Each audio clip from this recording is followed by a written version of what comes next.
Welcome to my YouTube. My name is Chris Farah, and today, wherever we are, right now it's Monday, 5:01 p.m. Pacific Standard Time, for us to talk about 90 Day Fiancé. We are season 9, episode 9. It's 9-9.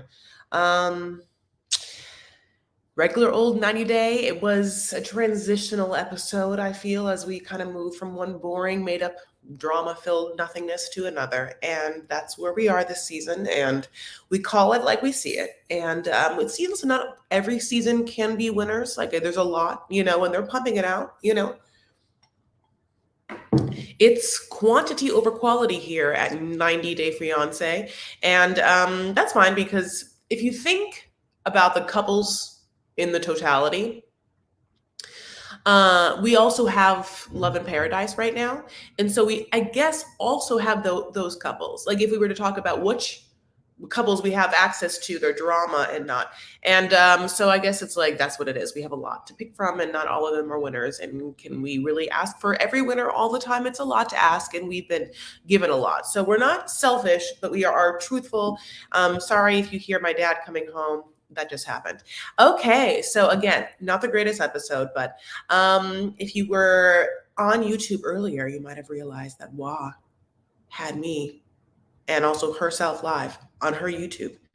And Marion was there, who I don't think is in the room yet, but maybe she will join. But I see some friends in here. Hi, everyone. Hey, girls. Hey, you weren't here for my breaths. I'll breathe real hard for you. And hi. Nice to see you, my babe. Of course, Law herself right there.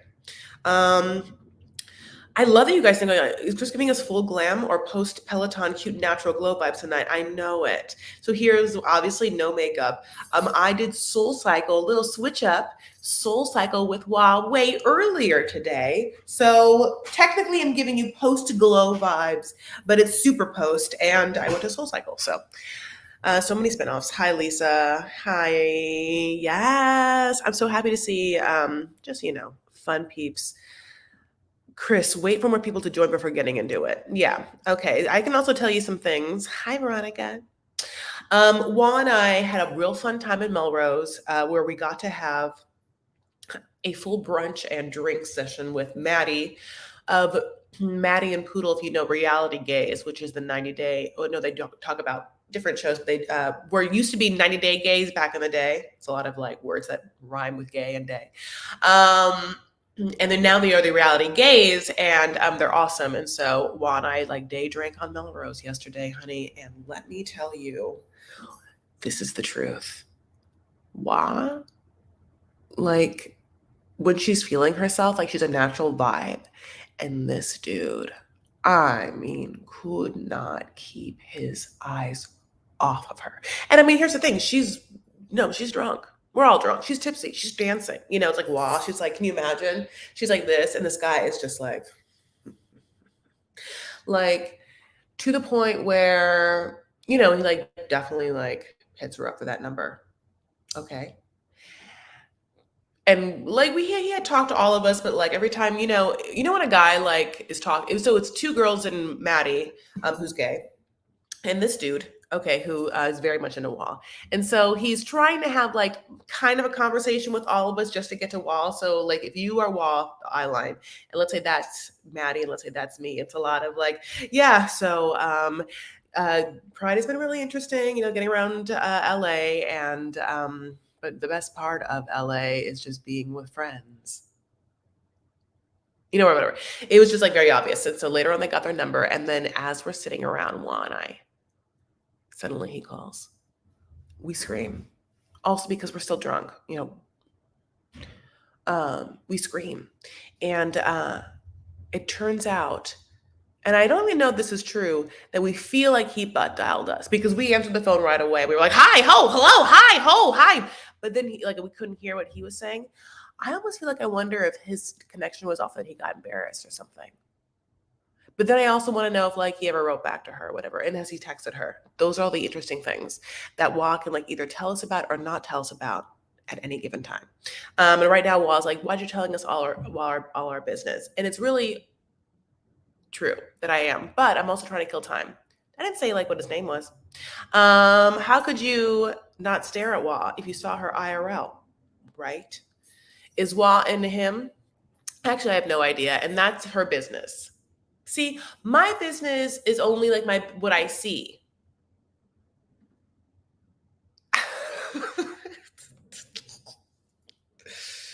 Oh my god. Anyway, I love everyone so much. Okay. Well, dating in LA is hard. That is difficult. So we can talk about that. Oh no, it must be a hoot. It is fun. Um, I can see my reception's a little down. Too bad. All right, my loves. We are gonna try and get in, and we are about 6 minutes in. I just wanted to wait for some people to get into the room. I also want to say that yes, I really enjoyed 90 Day Love in Paradise, and so I mean, I want to talk about everything all the time. Like I want to talk about, I want to talk about with Wa. So yeah, we are. Don't worry about it. We will. Um, Great, my love. So let's get in. If you haven't yet, please like this video and make sure you have my notifications hit on your subscription so you know when I'm going to go live.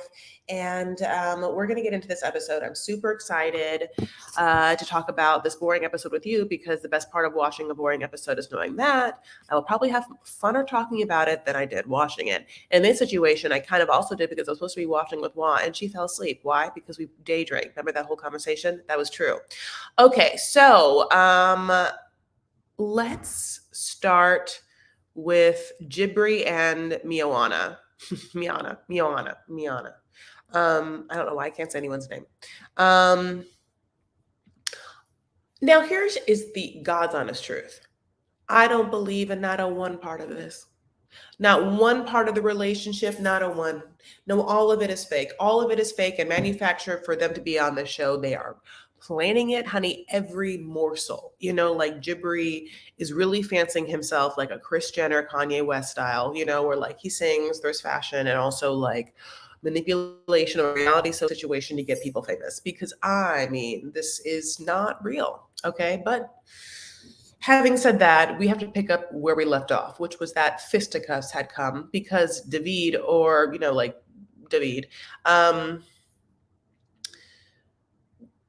got mad at Jibri in the moment because they were about to start their like long-awaited producer session with, I mean, some sort of great producer, and they all decided to come wearing a mishmash of outfits. Yes, Jibri comes wearing like a fucking Ken and Barbie jacket, you know, like pink as the day. I mean, then they have like a nice singer Brandy who comes like she's wearing like kind of like ribbed style 60s kind of like yoga pant looking, like mesh top looking, you know, like either got it from that oh, I don't know, like it looks kind of like House of CB or something like that. Then you have David, who he's giving me Robin Thicke vibes a little bit, like mixed, like, okay, he looks kind of like Robin Thicke style, like Vanilla Ice, if Vanilla Ice was younger and styled like Robin Thicke. I don't know. He has, I can't, it's or a mild Jordan Knight moment. Like he's all of those combined. I actually don't mind the way he looks, but I don't know. Then there's a person who's dressed as an astronaut, like a space astronaut, you know, like that's, I don't know what that person does in the band, my loves. Does that person play the guitar? He definitely can't sing like any sort of like background vocals. He has like a full headpiece on. And turns out that headpiece comes in contact with the fisticuffs because he's the one like throwing himself in the middle of like two men who've like fought their whole lives and been friends their whole lives, I guess. I will tell you this. David is like, why are you trying to text me on it? Like, and first of all, there's two things that should have happened if this was real. A, grown people are allowed to do whatever they want to do. Like if you know, like if you like someone, if you respect one of your friends and they say they want to do something, for you to have like such a reaction to it is like very intense. You know what I'm saying? Like, to say I'm going to text someone's like not a big deal.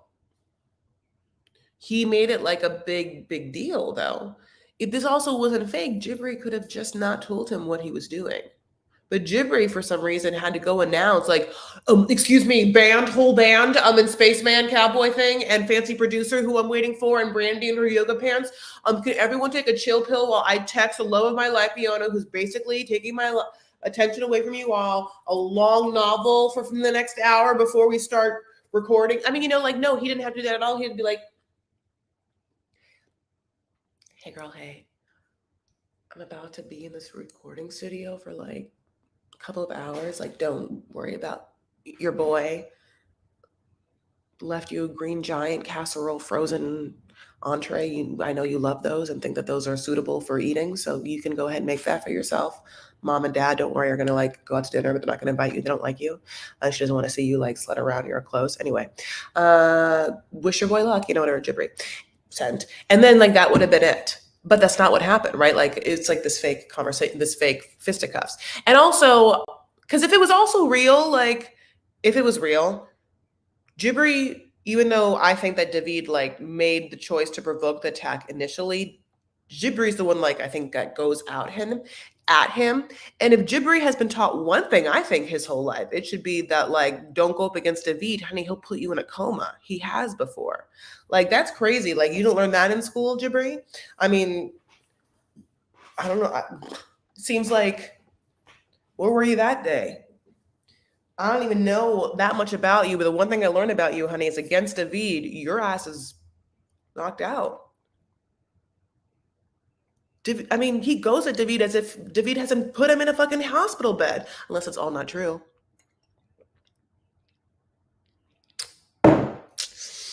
I love you guys so much.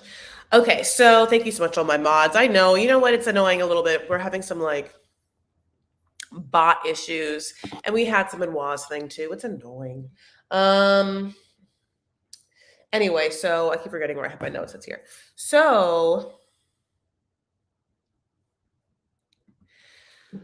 after they come to this situation, like the band like tries to like comfort the individual people. Like Brandy goes after Jibri, and Jibri like runs into the bathroom and like kind of closes the door in Brandy's face. And I can't quite understand who I want to know. I want Brandy to kind of like call David out and be like, hey, you just like let him like text his girl. It's not a big deal. But she kind of takes David's side and is sort of like, this band does not need this energy. And I get that because I think Jibri was like being really loud, like pretty much like it's understood, but Jibri was just like being like, I am fine, whatever. And he's just like screaming. I can't even scream. So it's a lot of people saying things like, this is not what it's about. Brandy's like, the energy we are cultivating right now, this is not good. This is not what it's about. And it's like, it's cultivating the word. But no, what it is about is for us to like hear their sound, which they all come on and do something like, like Brandy comes on and then Brandy like sings a rap. Why do I say sings a rap? I guess she raps, and maybe she's just not my favorite thing, like her flow or whatever. It felt not hard hitting and like specific. It sort of sounded someone lazily singing along to a rapper is almost how I could picture it. Like especially when there was no track, and I get it. Like maybe it did sound a little bit better when she had a track, but hearing without a track really made you feel like, oh, could anyone make music? Is it just anyone? David comes on and is like says something in Serbian, which is and then they push that there, and then like this producer doing his magic work, honey, puts it all together, and then they just like sit in the room and listen to it. And after they all like were at each other's necks, the love of the art and craft brings them together, and they are just like, this is what it's for. No, this is the energy we're trying to cultivate. Internet or fame on the internet and fame in this reality show. They said, black Serbs, it's like, like they, listen, I think it's very hard to, burst out and get national acclaim. And I get that these are two people that early on told us they are banking on fame. Miona's like, no, listen, I'm gonna like have a whole makeup line because I'm famous. Jibri's like, yeah, I can't drive that truck. I'm gonna be famous. And when it comes to fame, I'll make more money famous than driving trucks. And we all have to be like, oh, that sounds crazy. But then they're like, oh no, you're watching the thing that's making us famous. So who's crazy? And they are right. Oh yeah. I mean, if you play it right, not everyone's personality is made for internet fame, but I do think that Jibri's is. Jibri already has a whole side hustle with this music thing, which means that people can book him. Like as a couple, they aren't like, for instance, the reason why they're not in like Ari and Benny is, and here's the thing, Benny is trying to have his side hustle. Benny's like, oh, fame. Like if you can find an adjacent career where your fame can benefit your career and won't take it away, then it makes sense. So like Benny becoming like a MMA fighter, like it's actually a better option than others. What a great point. That song was better than, yes, it was. It was. It was. Again, when you put it together, I mean, like, I'm not saying it's a full bop, but like, I understand that it has like beats. I understand where the beats go. And like they build, it's like obviously they're, it's like party music, electronica, if you will, what we call it. I liked Brandy being super understanding and one of the few to consider that Miona is alone in a brand new country. It's super effing rough. Yeah. So one part of it was really interesting. I don't know if Waz gonna be here, but like, 'cause I love my eyebrows. Okay. What interesting part is, and Miona really does like so much work with hers. I'm not saying that Miona is like the greatest makeup of all time. Truly not. I think it's a full on look and it's very specific. And I think it takes handiwork to do so. But like, I think that, things are a little intense, I think that for the day to day, but God bless. They have this moment where Brandy, like Lala says, Lupe says, but anyway, Lala, where they're like, oh, I know Miona because I spent some time with her in Serbia, or like when we were like traveling together for the band, and they show this picture of Miona and Brandy together, and they look great. Like Miona has like normal looking eyebrows that are still filled in, and A, I like them better. And then B, I am so sorry for how much I talk about eyebrows. You guys must be like, this person is obsessive. How can she hear herself say those words over and over again every episode of something?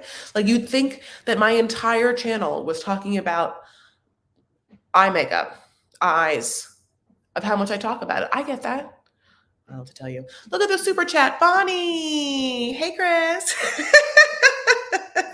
Hi, Bonnie. How are you, my love? What's happening? Ugh, Bonnie. Okay. I want to, I'm looking at you in these white jeans. They look so good. I think white jeans are, I think, super classy, and you don't really see them that much, but it's interesting that white jeans are like, I think, the most elevated color of jean, even though other jeans have their place. You know what I'm saying? Like, I think, remember, is it 2 years ago? Did anyone have to buy? I did, because I have my younger cousin Kristen was like, charcoal jeans are the rage. Get a pair of charcoal jeans. Like now we've moved on to like those kind of like straight leg kind of like boyfriend jean now that maybe has like a tear or whatever. Anyway, having said all of that, white jeans, I think, are so classy. And you know who knows this? Yolanda Hadid. Yolanda Hadid always, or Foster, or whatever her last name is now, honey. She always wore white jeans. And I have 2 pairs of white jeans that are pre-COVID Chris Farah weight. And as I look at these pair of white jeans, I'm missing how good they look, how good white jeans can look. Maybe those are pants. I mean, they look like jeans to me, but I keep saying jeans. If you tell me if those are trousers, but anyway, it's giving me a whole thing.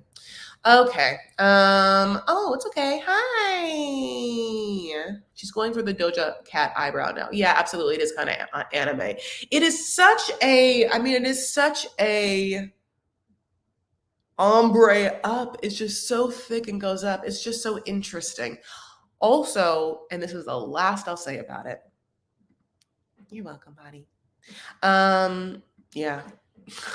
They're classy. They just, it's like a timeless look. It's very like, of course, summer, of course, like resort wear. It's just like, of course, annoying is keeping them keeping them clean.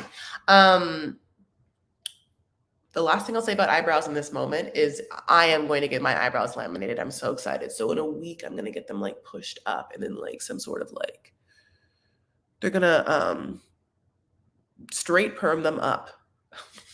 So they're going to be like thicker looking and bushy. Am I on time? Here's the thing. I think so. We've only started 21 minutes ago. I feel like you were definitely on time. You're in a time. You're on a time frame. I don't know whose it is. Is that going to hurt, Chris? I don't think so. I think it's going to be like my eyes are going to be closed. It's like my eyelashes, which I think are even like too much. I think it's just like clipping them up. Oh yeah, those sex boxes have been everywhere, honey, all day long. Okay, so my loves, let's finish this seg. So basically, I'll tell you at the end of this Jibri and Miona section. One thing that we realize is this. It's obvious that David, like sort of is like hates Miona and has let it be known and sort of like makes this moment happen because he gets riled up over the simple act of someone texting their loved one, which if that it shouldn't be a big thing, but that is what happens, and David calls on it, and then Dave, Jibri blows up and whatever happens. But later on in the situation, the segment, like, right, David and Jibri talk, and just like how Jibri's mom and him talk, and we kind of all are like, oh, here's the part where Jibri's mom can kind of be like, I'm sorry for making Miona feel uncomfortable. And yeah, I haven't been like super excited about this, but you guys also haven't made dinner for us one night that we could stomach. So where's your part in this? Anyway, God bless. But no, she like turns it around. She's like, it just feels like you're not happy with her. And Jibri follows suit. Jibri's like, yeah, you're right. She just puts a lot of pressure on me. And then the mom's like, yeah, it sounds like she's, she puts a lot of pressure on you. Are you happy? And then like, that was how that conversation went. And then textbook, it happens the exact same way. We are now in a conversation where David could be like, yeah, man, so sorry. Like I should have just let you text your loved one without like saying anything. It's like not my business. And I could have just like not listened to that. I could have just like been doing my thing in my own world and like preparing for like my own work. But like I was in your business and it was wrong. But instead he's like, yeah, man, you just like feel like you have a lot of pressure on you. And Jibri like agrees and is like, yeah, like I just totally give up the band and you're totally right. And like she puts a lot of pressure on me and I just like can't do it all. And even like sort of admits that he doesn't know if he wants to get married. We're all kind of like, oh. But the thing is, it's all written.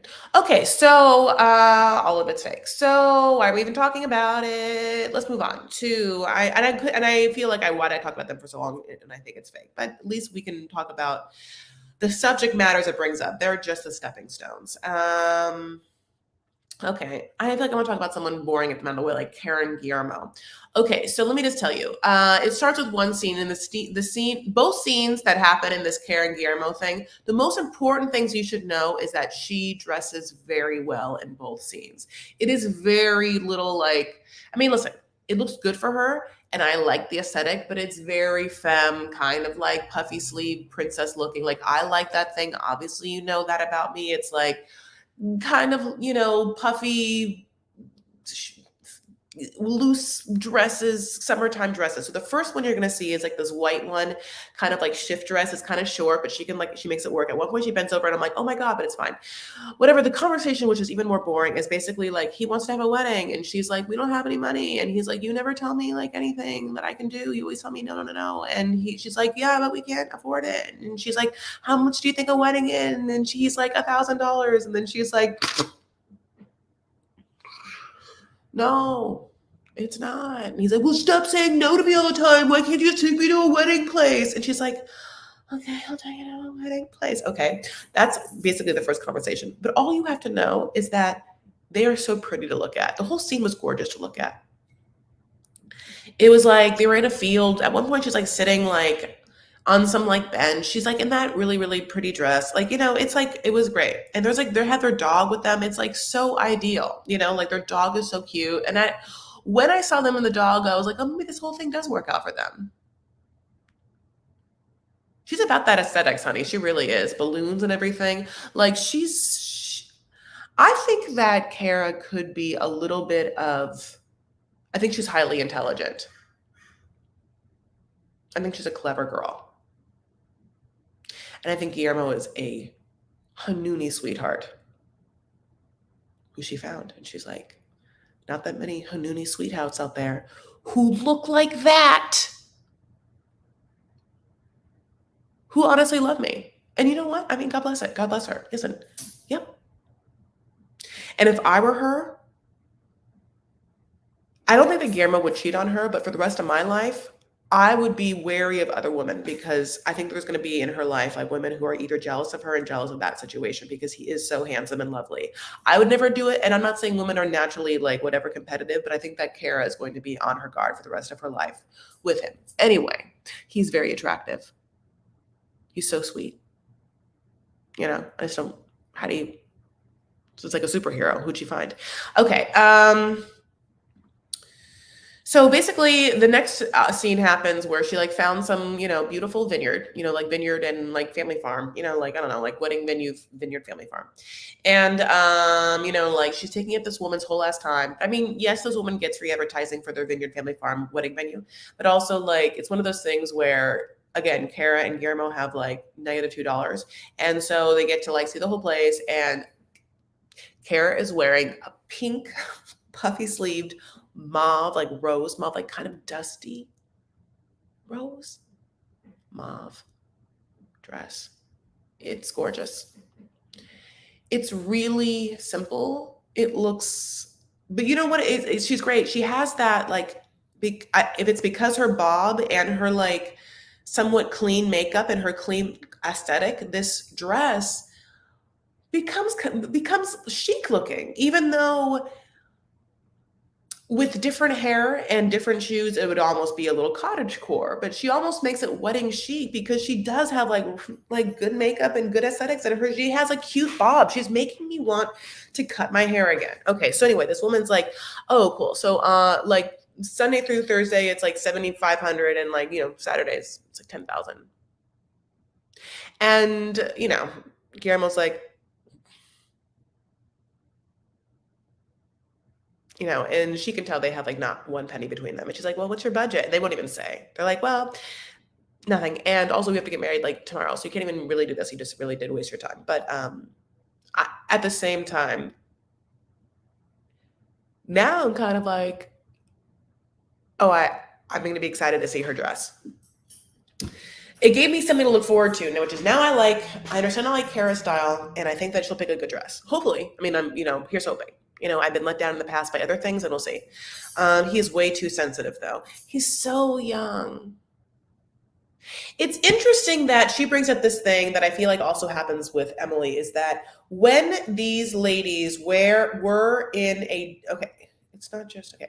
When these ladies were in a different country, and mostly their man's country, there is a natural energy shift, which is this. You are in, and God bless, we can talk about it, somewhat of a passivo role. Not an activo role. Okay. When you are the passivo role, you are open, like, take me to your favorite place, and everything is done through that person's decision making. You're walking through that person's life. That person feels like they have the they have the comfort and the security of knowing where they're going, and they're showing you their world, and it feels very like two peers, if not if not, it's like two symbiotic, yummy energies. Kara being in the like somewhat more go with the flow, less opinionated role, and letting Guillermo like lead her into his life. But that's not where they are now. Now they are in her neck of the woods. And that energy shift has completely changed. Where she now is like, this is what we're doing, and this is what's happening, and this is what the plan is, and I have to make all the decisions. And I think that it takes some time to find, what works for people. But I think that Guillermo has already brought up the fact that he wants to be heard more, and he wants, he wants to be able to make his own decisions, and he wants to be able to like kind of do his own thing. And I think that it's important to give your partner that, especially if that's what that person was used to and what made that person feel special, powerful, needed with you. It's like taking away someone's love language with you a little bit. Anyway, Terry Lynn, thank you so much for this super chat. How are you? Terry Lynn. Terry Lynn, are you from the South? Only because I think that sometimes people with the name Lynn is like somewhat Southern. It sounds that way, Terry Lynn. From I will not. My dad's maternal my dad's mom is from Louisiana. So I like, even though was born and raised in Southern California, my dad, who also raised me, feels like he's, like his mom was a Louisianan Southern woman. And so he feels like that. I sort of feel like I was raised by her too. So it's like, God bless.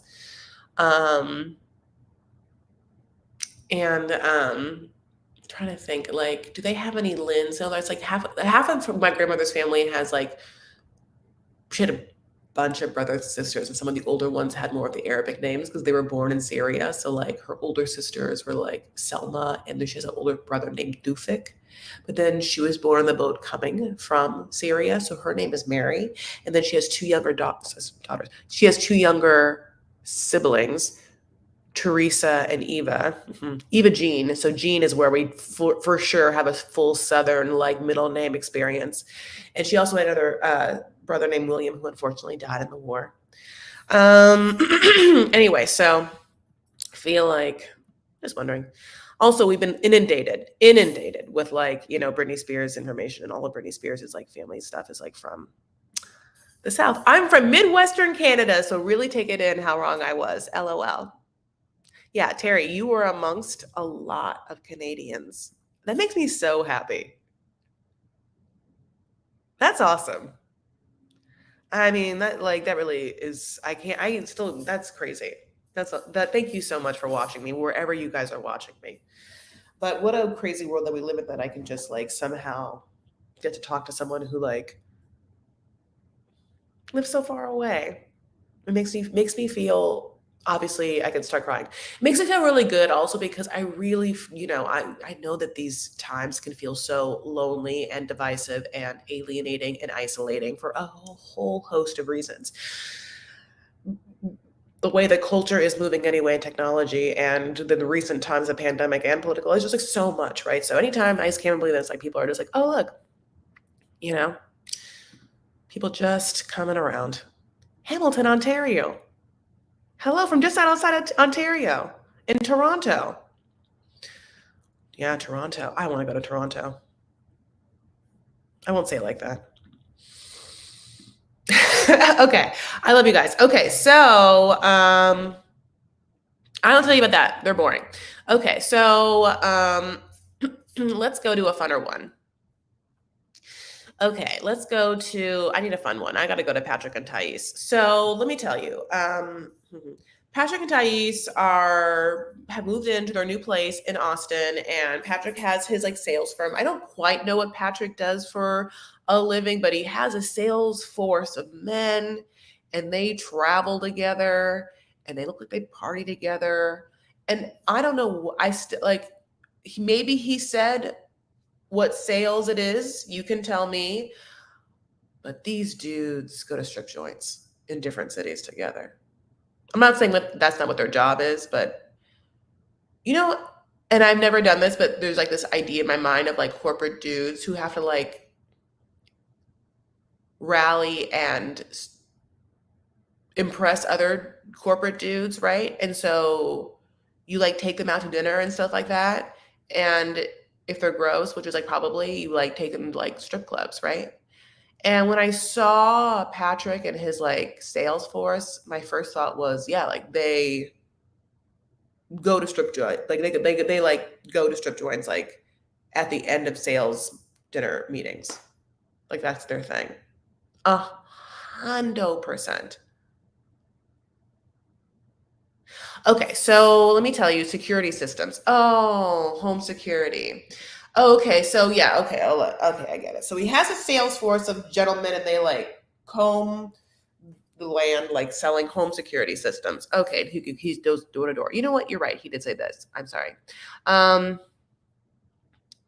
Yeah, it does seem like a good gig for him, right? Because I guess, listen, yes, that seems like a natural, nice fit because he's big, you know? So if a big man, like, I hate to say this, I'm not saying for me, but yeah, like if a big guy comes to your door and is like, I see you have no security.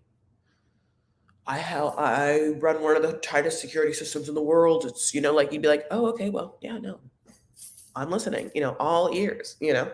Oh, we're gonna talk about it. I know, I'm gonna talk about it. Okay, so basically what this is what happens. So and that thing, and it was like left up to this thing where Thais was like upset about the house because they like Patrick was like, I don't understand why Thais is upset at the house. It's like big enough. But really, what Thais is upset about is that she has to live with like John or whatever. And listen, I wouldn't be happy with John either. Now I've grown to understand John. John is someone who maybe you make a mistake with one night, and and I'm gonna tell you right now, I think that mistake might have some consequences. So in this situation, John like knocks on their door and is like, guess what, guys? I'm gonna throw a housewarming party without like telling you guys or like letting you guys like have any say in it because like if I did, like you wouldn't let me throw it. Which is kind of a little bit weird because it really goes to show you that he pays equal amounts of money with Patrick, if not more, for that house, right? And then he knows Patrick kind of needs the money. Because if you were just staying in someone's house and your brother was like doing you a favor by like giving you like half off rent or whatever like that, like I think you wouldn't be able to like do that kind of thing. But that's the kind of move you make when you're like equal footing here. If not, maybe John feels a little bit like not even equal footing because I pay half, you pay half, and you have a whole girl here who hates me. So anyway, Patrick, listen, has been having a lot of fun. Patrick is going to have this housewarming party, honey. And I wouldn't if I was Patrick because I would stay home and nurse what looks like a cold sore on his lip. Yeah. Listen, gotta be hard. Gotta be hard when those happen. My heart goes out. Anyway, so basically what happens is that like he's like, look, the friends are here, and like what first comes through the door is the parade of like dudes that are on the sales force that all look like, honey, I mean, a bunch of people that like no one would be happy to like be letting your loved ones party with them. I'm sorry, I'll say it. So, oh, I forgot a whole thing. Sorry. Can I go back? Okay. Another whole thing besides the fact that Thais like doesn't like the house and doesn't want John to live with her, a whole thing is that John's been like, hey Patrick, like it's weirdo and annoying that your girlfriend like is allowed to like find my friends and see where you are at all times. And Patrick's like, yeah, like it's so much better when I can just like cheat on her whenever I want and like not tell her where I am and lie about where I am because the strip clubs, you know what I'm saying? So then he's like, okay, so the way that he gets out of it is that he gives Thais a gift, and the gift is a bunch of lingerie. It's ugly. One's like a sexy Santa, Mrs. Santa outfit. Okay. And that always weirded me out because I just felt like that is so cheesy, and I just think it's so unsexy. Because it like what means that you are Santa. Santa is not at all sexy. Like I just don't get it. Like you kind of it makes me look like it would make me look like well like someone's working like in a mall. I just don't understand if that's sexy. Unless you have a whole mall Santa fantasy and you're like, Neiman's just closed. You wanna test the Tempur-Pedics? You know, whatever it is. I don't know. I listen. That's my improv mall Santa fantasy. Anyway, underneath all the lingerie is a brand new iPhone. She's like, yay, brand new iPhone. And you know who's gonna be really jealous of that iPhone? By the way, John, because I don't know what kind of phone that John has, but I mean, but it looked different. So he's like, yeah, it's a brand new iPhone. And guess what? When you get this one, when you activate it, you don't get to see where I am anymore. And she is upset. And she's like, no, I still want to see where you are. He's like, yeah, but that's what happens when you get that iPhone. So that's your choice. So we also learned this. John's idea. John has Patrick's old BlackBerry. Yeah, I don't like the lingerie either. I know. He gives her the lingerie in a brewery. Well, that tracks. That tracks. So anyway, oh no, thank you. They gave me Jonathan and Fernanda vibes. That's a brilliant comment. They just want the clout of 90 Fiancé. I can't with either one of them. Well, that's really astute. I totally yeah. Okay. Remember how it felt like Jonathan was like more in love with Fernanda than him? Like, but do you think that Jonathan really wasn't in love with Fernanda? Do you think that Patrick is more in love with Thais? Do you think, and I feel like, do you think Thais is in love with Patrick as she seems, or maybe not? And do you think that, or do you think Thais also has the propensity to like move here and then realize what her stock is and how low she sold it? And she could like back out and get better stitches. I don't know. All of it's very interesting. Thank you so much, by the way, for the super chat. Man, I'm so generous. You're so lovely. So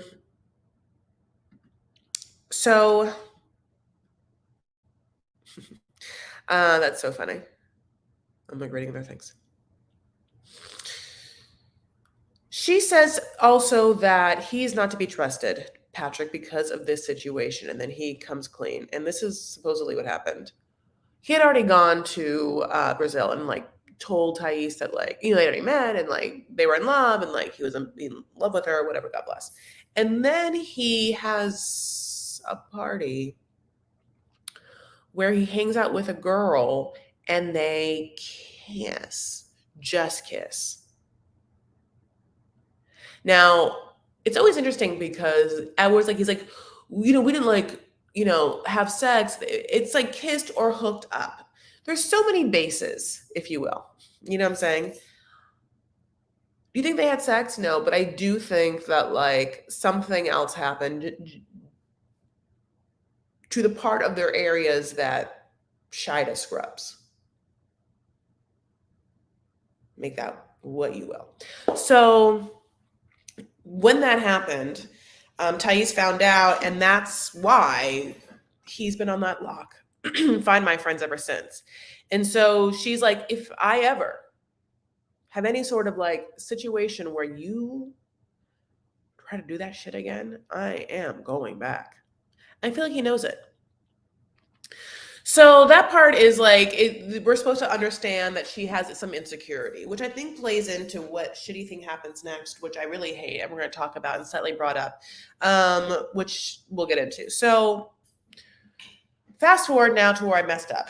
John comes in and he's like, I'm having that house party, and then like, the door opens and like the first two guys come in and they're like, yeah, they have like one from there, I feel like his name is Wagner, and like or one of them, and Wagner looks like, and I'm so sorry, Wagner does like one of them, and you know which one I'm talking about, looks like he actually did like try and just like chew on a couple of stones, because like all of his teeth, honey, like are rounded at the bottom in such a way. It's just like, oh, what happened to those babies? Like, it does kind of look like maybe you like, did you drink like a lot of like Pepsi growing up? Like a lot? Did you like go to bed with it in your mouth a little bit? So then what happens, my loves, is that Thais is upset, because these guys come in like drinking, it's gross, but then like, and we had to bring some girls, and then like a parade of girls come in, and all the girls are, a motley crew. The girls are a motley crew, and all different styles and types. One of them wearing these like tan sand colored Tory Burch flip flops I have. That it made me upset. It made me sad that when she was wearing them. And only because I don't quite agree with like the aesthetics of like some of the girls' outfits. And it makes me somewhat sad that like I own something so specific to an outfit. Anyway, that's mean, but truly. Okay, I'm so sorry. But then this what happens. Thais is upset. The guys are like, we had to invite these girls over. Thais brings Patrick into a room where she sort of just like, he's like this. He's like, girl, like, don't worry. I'm like you. You're beautiful and Brazilian, and all those girls are ugly, ugly, ugly, ugly, ugly, super fea. And then she like feels better about herself. And so then they go out in front of all these women who like, none of those women did anything to her. By the way, they were all kind of like nice to her. None of them were like hitting on Patrick. I mean, I'm saying they were just like, they were brought into a situation, some of them in flip-flops, honey, just for like some fun times, but whatever. Then in front of these women, they just start making out in a way that I find vulgar and grotesque. I mean, especially if you are a couple, like you aren't just meeting for the first time. You're not drunk at a bar. You like always hang out, especially in your own home, because it's like you could just do what you would like to do in your own home that we are in. We are in guests in your home. Whether you listen, it's not their fault that you didn't invite them. They were invited there by someone who seemingly acts like they pay at least half the rent. Not half the rent of three people. I mean half the rent of all three people. Not 1/3 the rent is what I'm going to say. So I'm on these girls' sides. Yes, it hurts my heart that I got to throw away those Tory Burch things, and I understand that. And Wah had to be like, who I think started laughing because like I think she's laughing at the fact. Why are you laughing at the fact that like I had a little epiphany that I have to throw away those shoes because I felt that they were like on someone basic? That's true. God, I'm bougie and I'm bitchy, but that's so true. It's just they were just. It was the image of like seeing these girls and like being like, oh no, no, no, and then just like seeing their feet and being like, oh no, my shoe, where just like you would be like taken aback too. Yes, I'm laughing that you're upset. Yes. Well, do you want to come? Do you want to come on? Do you want to talk? Oh, copy.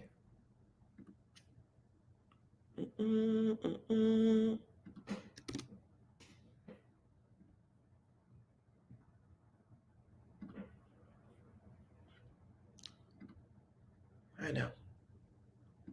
So anyway, basically it's so gross, right? Because it's like, okay, you guys literally just go into your room. Like if that's what it is, like Thais, if your whole thing is like, I don't want to have a party, it makes me feel bad. or if it's your thing, I don't want to have a party, which I get, and then be like, don't have a party and make your man be like, put his foot down. But no, you can't. You can't. Your man won't do it. That's it. You're not paying any rent, so like you can't say anything. Just go to your room with like some smart pop and enjoy your night, honey, with like a Netflix or a Discovery Plus or whatever. But don't like make it a thing where the thing that makes you feel good is having your dude like call other women ugly for no reason. They did nothing to you. And also, if your looks are that's much security, if you have that much insecurity, honey, then like there's a lot of work to be done. I mean, it made me upset. Okay, so she can still entitled and a brat. I liked that. Yeah, it just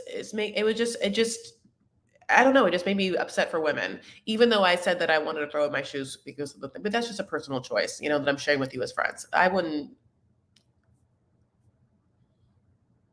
Well, is this the same thing? You tell me. Well, I'm gonna do the same thing that Thais did. Well, I don't know if you are, because between me like saying yes and walking over here and setting everything up, I had to shut it down, so I didn't hear what you said. okay. Is my upsetness about the fact that Thais has to put other women down in order to feel good and like then walk out, only feeling good when her ugly, let's be honest, boyfriend calls a bunch of women ugly to make her feel good, and then they come out and like make out in front of each other? Is that gross? And is it as gross as me wanting to throw away my Tory Burch sandals because those girls also wore them? I think what she's doing is gross, and I would say that I would have to say it is the same thing. It's just Okay. it is the same. Um, however, it yeah, it is. Okay. Any other thoughts about what we said, that like, or how you feel about certain things? No, you know what? I just took my makeup off 5 minutes before you said, "Will you come on?" That's the only thing I'm thinking about right now. I was like, "Oh, I don't have. Oh yeah, I just took it off." Okay, so yeah, I thought you brought up a very good point about the Santa thing, even though I don't necessarily think of it as mall work, but I mean, people are into kinks, girl, and if Santa's his kinks, but um I also thought that it was a weird gift. I don't know. Is it close to Christmas, or is that what's happening? And that's why Yeah, I they. think it is. I think it has to be. Yeah, I made that Okay. that it had to be like, because yeah, she also was like, "Is it a Christmas gift?" And he's like, "No, it's just like a welcome to Austin gift." And so when she said it's a Christmas gift, I was like, "Oh, it must be around Christmas." And then I just banked that thought until 10 seconds later when he tried to give her like a hot ass sexy Santa, I mean stripper Santa thing. You know, Yeah. we like strippers. Do you think, by the way, do you agree with me that his whole sales force, after they like make their rounds of trying to sell like home security things, Yes. whatever city they're in, they know like the top three step joints and they go? Yeah. They do. They are like toxic masculinity wrapped up in a bow. And Hmm. it's not like, I'm not saying that because they go to the strip clubs it's toxic masculinity, but I'm saying it's like one of the things that those guys would do. That, and then that friend, I have a vague memory of the friend who was like with the weird teeth, and I was just like, huh. And we, yeah, huh.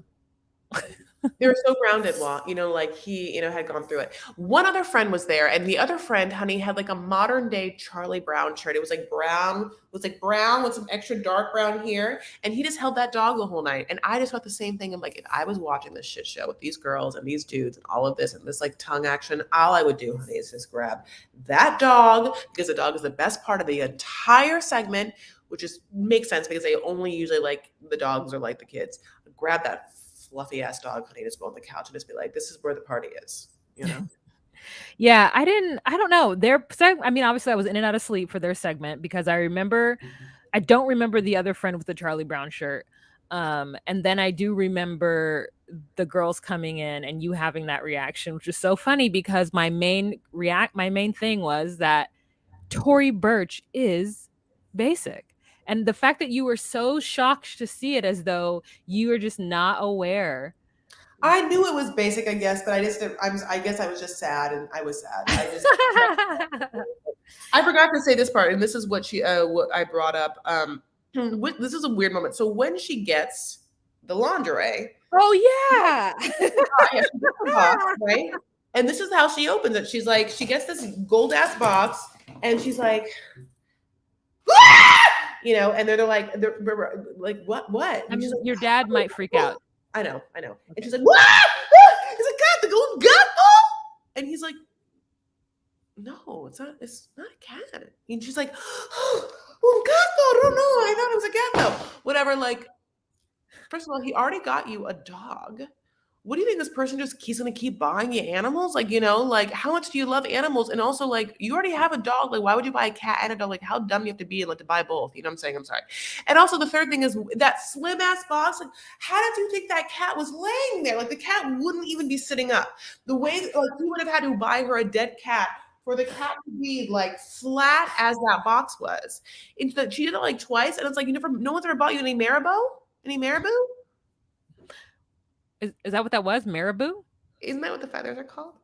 Oh, I don't know. I don't know what was that that was a Santa costume, right? No, it was like this black, like fucking furry marabou, like some sexy, whatever. Then all of his lingerie was also like old look. Like all of his lingerie looks like the lingerie that someone would have bought their hooker in the 1990s. You know what I'm saying?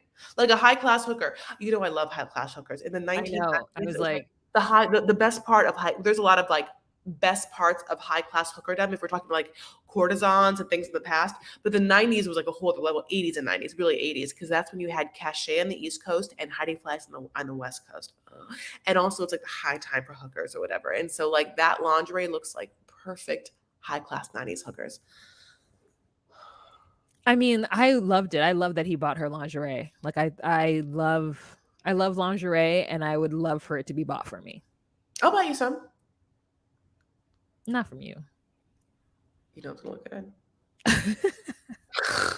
No, but I was like, wow, look at Honey Burdette, which I like. Yeah, I no, love. I did. And I'm always like, here, Chris, here's a new silk robe.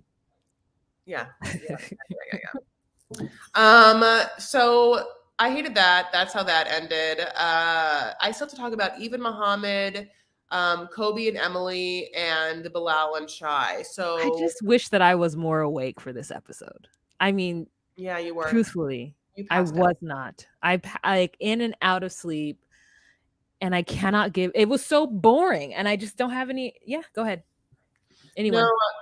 here, let's talk about even Muhammad. You can go. I feel like you have the most opinions about that. So let me tell you what this happened. So this even Muhammad starts, honey. We know that Eve had her like dinner with her, like second dinner with her Kiki alone, girls' night dinner where she gets to drink wine and then like talk shit about Muhammad. You know what I'm saying? Which is like at this point, it's like you could have these conversations with Muhammad. Like I'll tell you what you're doing, not talking to Muhammad about anything important, and just having all these conversations with your girls where you're like, yeah, he shouldn't do that, and this is what he's doing, and I'm not into it. And it's like, oh, just like say that to him. You know what to tell you. But the scene opens in the morning. Muhammad's drinking his coffee, honey, that he's made himself. And I'll tell you what coffee he has not made for anyone, any coffee for a vet, which is like basically like, oh, did you just put like one cup of water in? Are you telling me that? Are you saying that like why? Because you thought that like she's gonna sleep for like 5 hours and therefore the coffee wouldn't just be like sitting on the pan, like.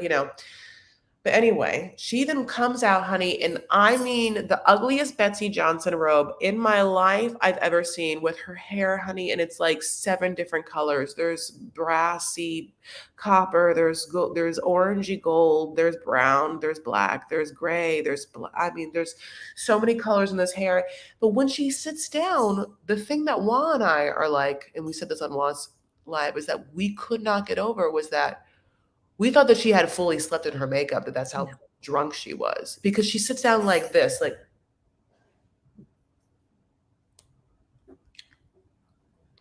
she's rubbing her face and it has a bunch of makeup on it. But then we realize,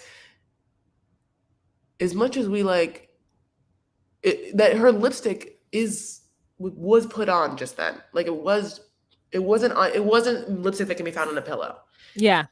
At first, we had like a weird like back and forth where we were like where she said something and we're like, yeah, girl, because you went to sleep with your makeup on, and then she said something else and Muhammad says something and then she says it and we're like, yeah, because for whatever reason you're a seasoned individual and are still falling asleep with makeup on, and then it does a close up of her, And that's when we were both like, oh no, this is fresh makeup. What a weird choice to come out pretending to be so tired that you would like rub your hand through your makeup that you just put on your face. Like once I put makeup on, and it's because of the skin tone, the color of my makeup. Once I put makeup on, I can no longer touch my face because the moment I do, I will have brown all on my hand. Like it is transferable. So it was just a weird thing for me to like see somebody who just finished putting makeup on be like, oh, what time did you get it? Yeah. She had the Ardell wispy eyelashes on, like that thin naturals that you can barely see. Like that almost makes not really any sort of dent, but she put them on. And then she'd like, yeah, I'm tired. That horrible robe, I'm sorry, it's such an ugly robe. And then he's like pissed. And then he's like, you did come home at 10:30. And she's like, they have basically 10:30. he said that she didn't come home until 10 or 10:30 last night. Oh, I missed that. I thought she'd come home at like 2 with that walk on of like, but she 10:30 and this is bad acting. No, yeah, you know why? Yeah, she knew. First of all, yeah, she came home at 10:30 because she knew that she had to get up and do the scene.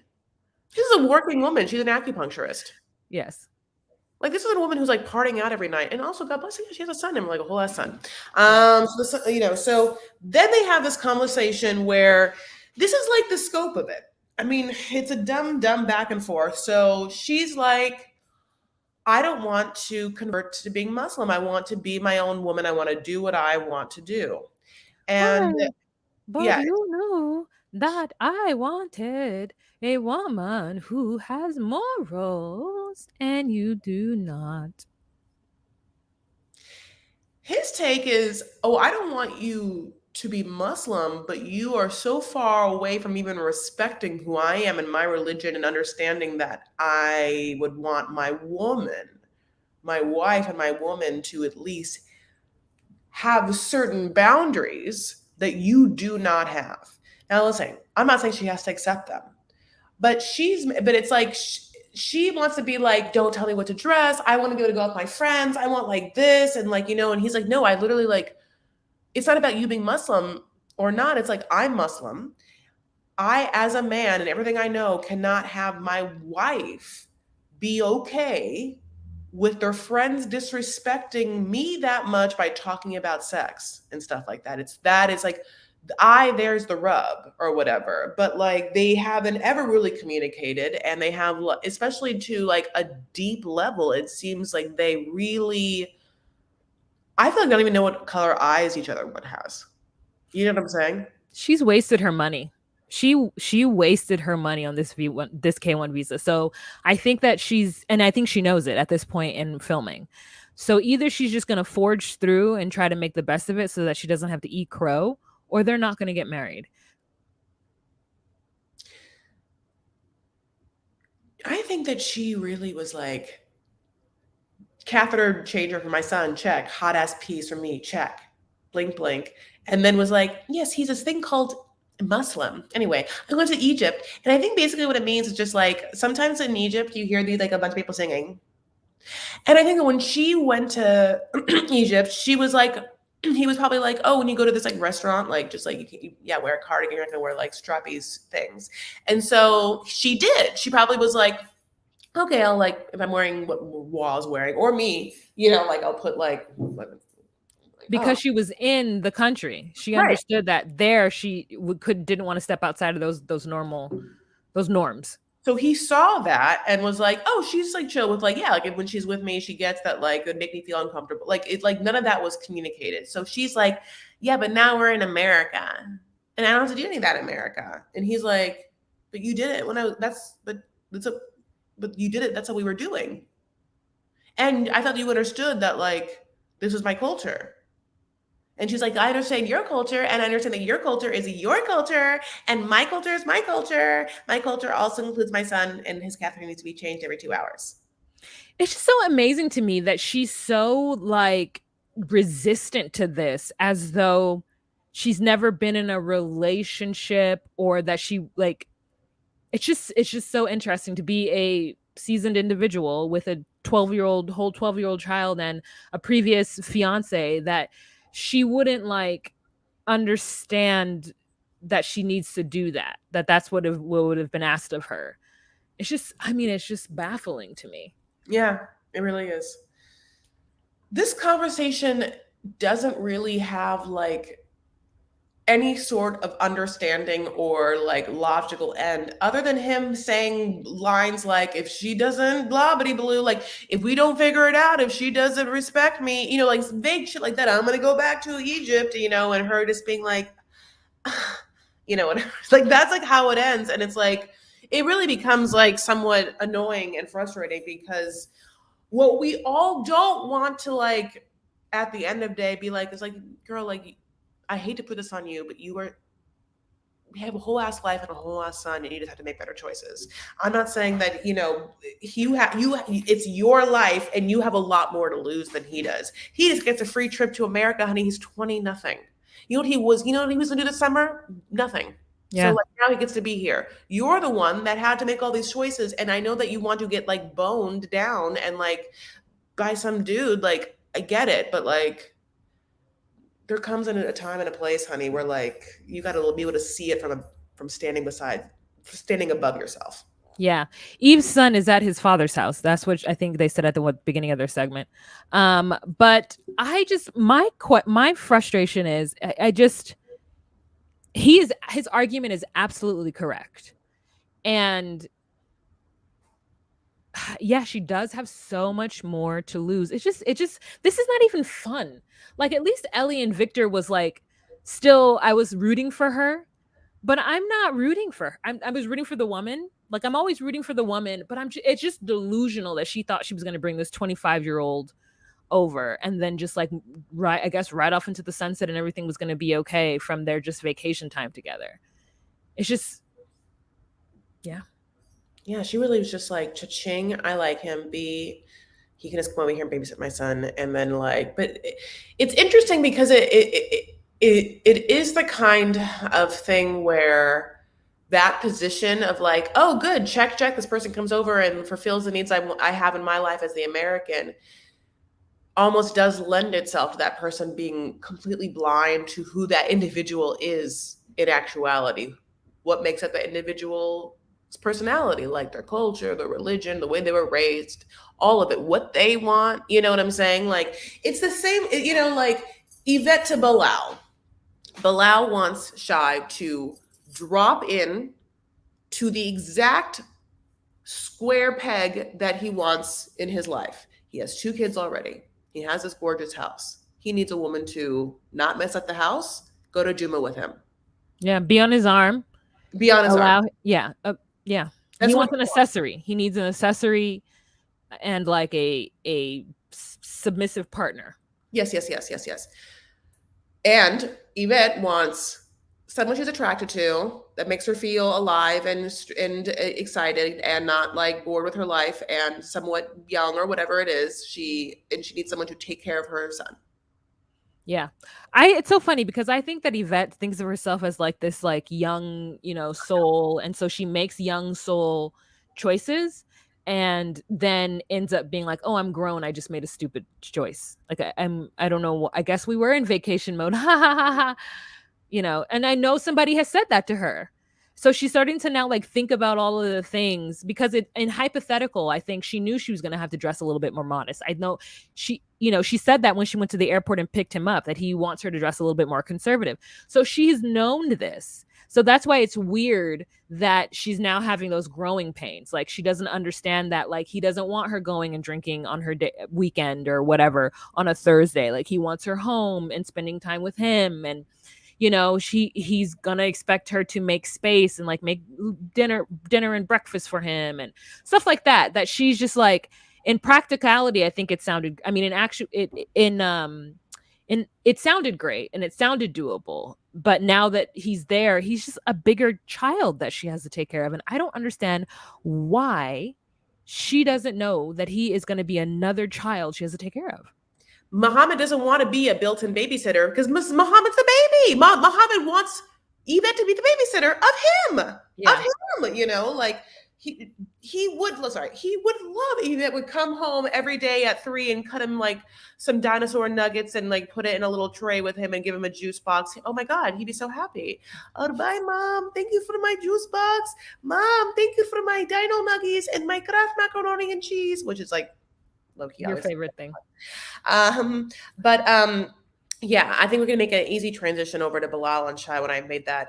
But yeah, I think that just as Yvette didn't understand that like the person that you want to like fit into her like with the two things she wants is a whole ass person in a whole ass country who has different wants and needs too, which again is that he wants to be the babysitter. And then if we bring in Bilal and Shai, now we have someone Shai who wants to have children. That's what she wants. A.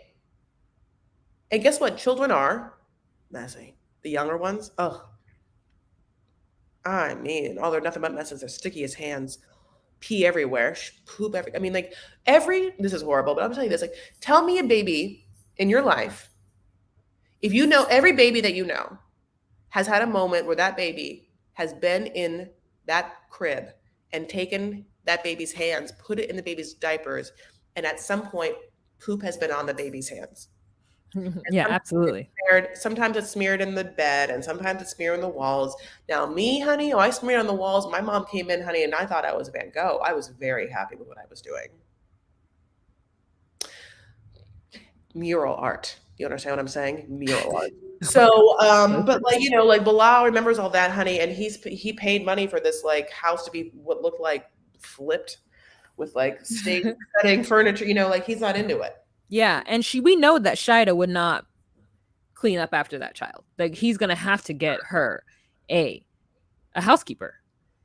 And so like that is just what it is. Like that's what he doesn't want to do any of that. He wants her to be the housekeeper. He wants her to just have her little yoga studio, have a couple of clients now and then basically just be there waiting for him to come home. Yeah.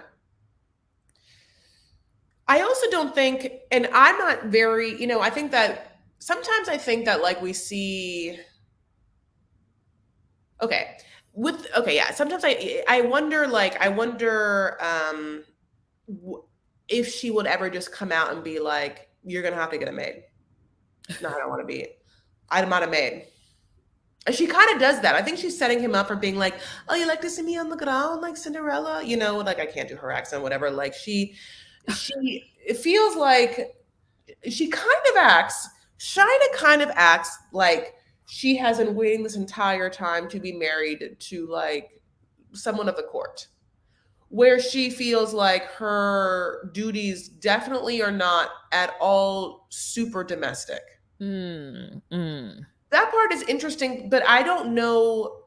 There's like, I don't know island cultures very well, like Trinidad and Tobago. I'm not quite sure, and so, we're talking about the washing the chicken. That's fine. But like with the water spillage and stuff like that, like I wonder like what her philosophy that she doesn't see the water spillage, or it's like whatever, or that someone else is going to clean it up, not her, an older family member, or someone else that it's interesting to see like why she makes the decisions that she does. And it's interesting to me too, because all the Caribbean people I know are pretty like, well, I mean, I guess I know my family and I know other people who are in my family, that I feel like everybody's pretty much like, once you're done with something, put it away. Like it's only in America that I go into people's houses and I can see like what they've done. Like I can just see the trail of their movements throughout the house.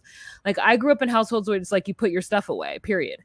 But it's because the houses aren't, like, so maybe she grew up in some kind of affluence, which lends to that, which lends to them having like a Mimi who's not very expensive. And, if you make a decent living, if you're, rich, but if you're rich and you can still have help, but like the help itself is cheap.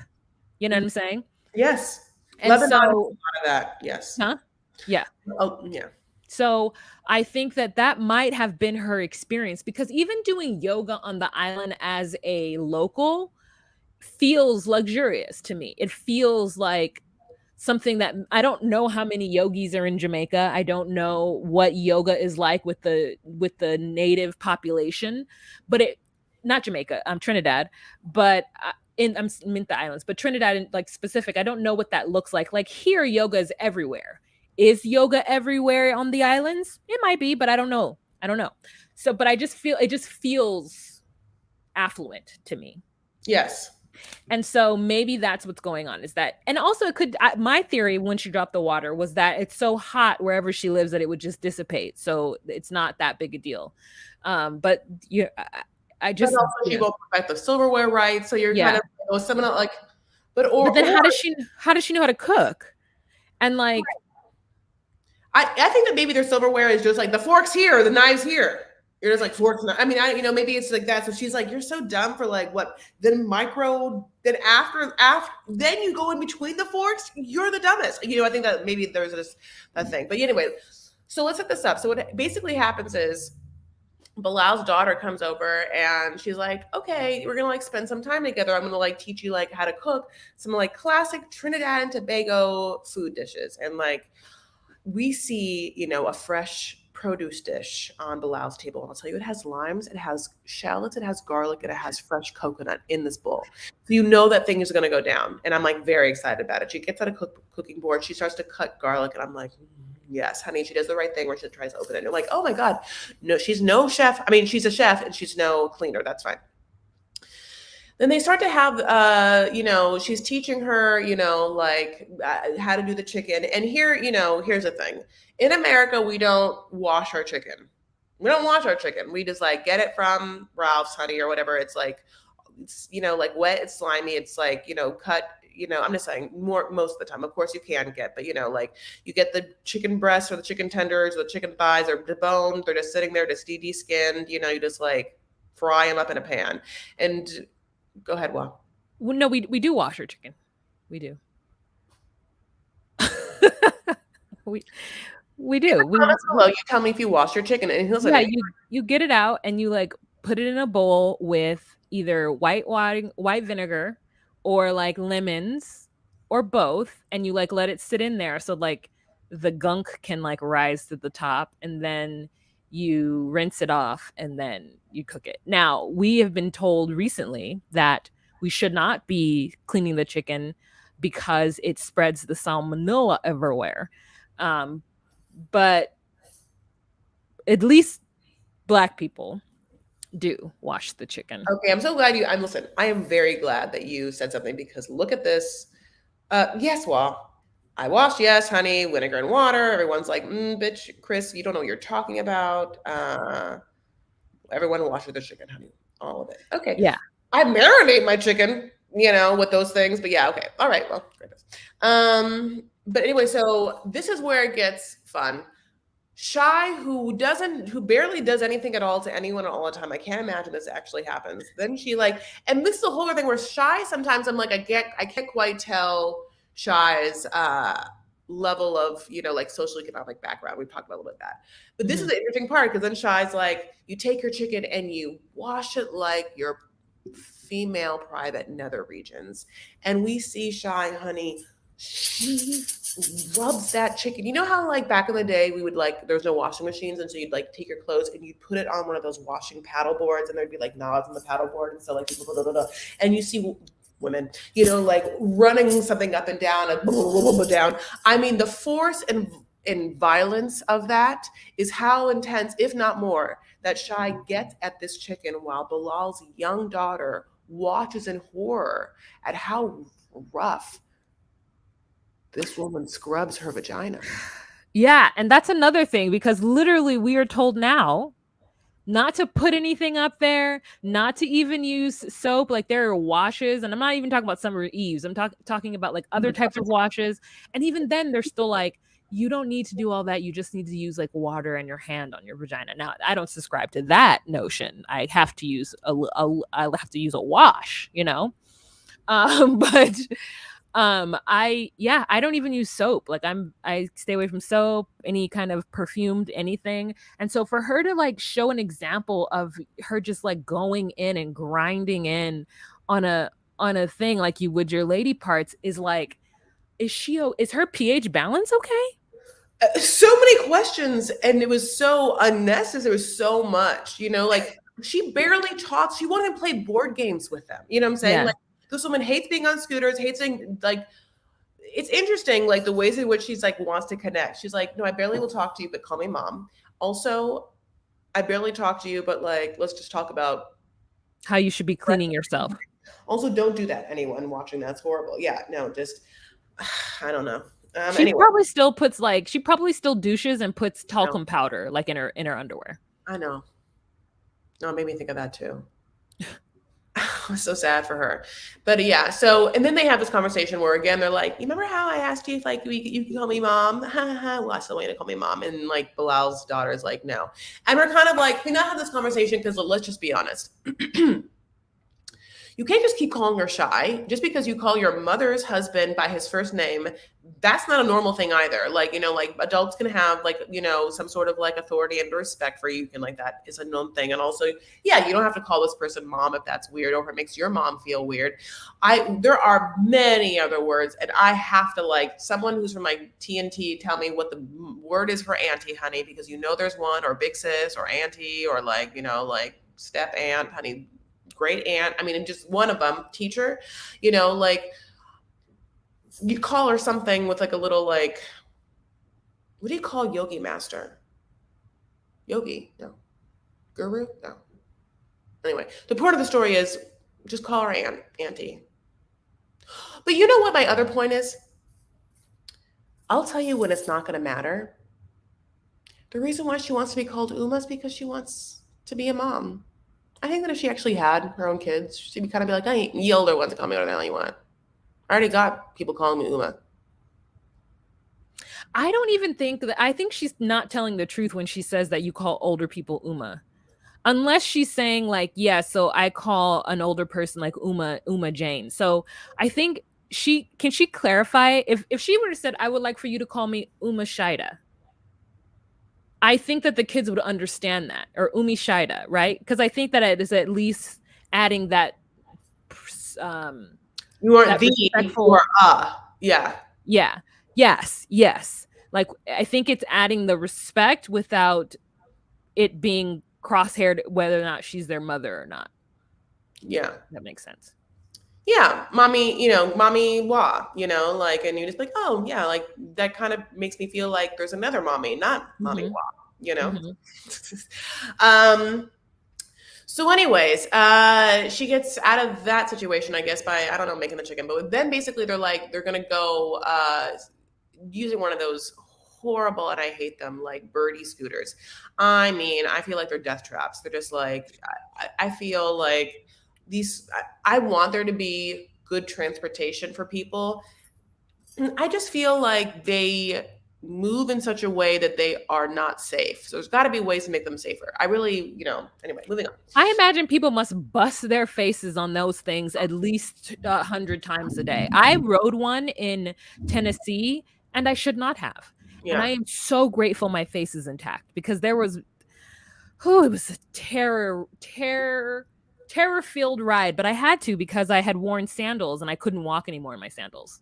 It was either ride one or take my shoes off, which I'd rather die. So it was either ride one or die. Yeah, and so she rode one, almost died.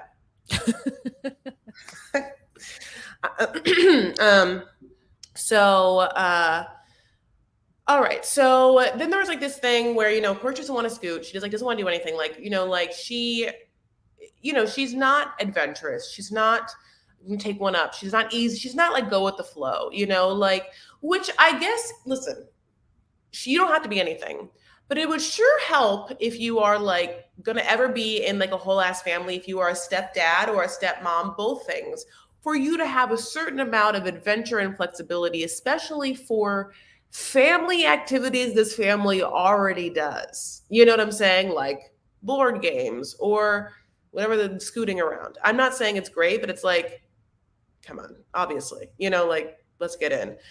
So yeah, her natural energy isn't positive. She's not a sweet, positive, like warm person. She's not. Yeah. And we don't all have to be, but Bilal is also a bananas narcissist, and I mean like a lecturer and everything. And I definitely can't abide him. But Shy also isn't a saint. What?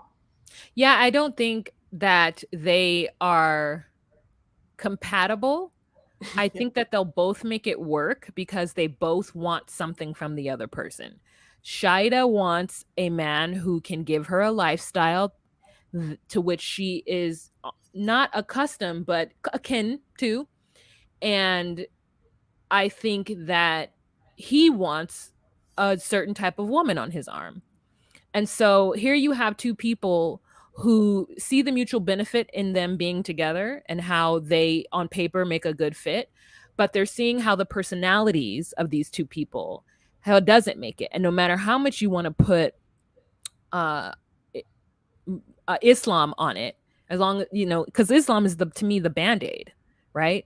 They're both. That's what happens with a lot of Christians too. When you get married to somebody that you went to church with, or someone who's in your religion, and you know it feels good to be with them because your core values are the same. However, how you move to achieve those core values are very, very different. You tough it out because you think that God brought you guys together, Yeah. and you think that like these are just the normal growing pains of being in a relationship and whatnot. But I think that they're not right for each other. I think that Shida needs somebody who's a little bit more go with the flow. I mean, not go with the flow, but a little bit more, little less asking of her to be something outside of what she presents and who she is. Mm-hmm. She is, I mean, the shyness is like to me crippling, because she can't even for camera and for sake of a good impression hang out with them kids. So when the cameras aren't there and when she gets her own kid, Shida's going to be a nightmare to those two. Yep. I don't believe for 1 second that Umi Shai is going to be a good stepmother once she has her own baby. I think once she has her own baby, she's going to be very demanding for that baby, very demanding of Bilal for the things that that kid needs over the things that his kids that he's probably was a little bit poorer for when they were born and now has all this money that he can shower upon them. She would like that probably equally showered on her child. You know what I'm saying? Like she's going to be a nightmare stepmother Yeah. once she has kids. So Or I think that she listen. I don't know. I disagree because I don't know if she'll be a night. Okay, I understand what you're saying. I think she's going to be so hands off that she can. They already have a mom that I don't know they're going to like care. I think I think that she's going to be obsessed with her kid and like not really care about those two. And they're going to be somewhat older, probably in high school and college. I think it'll be actually kind of perfect timing for them to like not really whatever. And I think they're already kind of probably closer to their mom over their dad. And that feels right. Doesn't it kind of feel like when they talk about the mom and the stepdad, you're like, oh, that's where they like have their whole family life, and it's not that's even what I a museum home, you Well, know? yeah. I mean, I think their mother having another baby, so they have a younger sibling that they, saw like as a kid, like Oh yeah, they have a bond with, and so like now they're a little too old to have a bond with whoever to Shida's child. But what I'm saying is that I know I do agree that she's going to ignore them, but that's what's going to kind of make her the nightmare. It's like, oh, I got to go over there to be with like dad and Shida. Like that's what it's gonna feel like for them. So it's like she's not gonna. So maybe not nightmare like evil stepmother, but more so like I'll take it back nightmare. She's just not gonna be good at it. yeah. No, I can see that.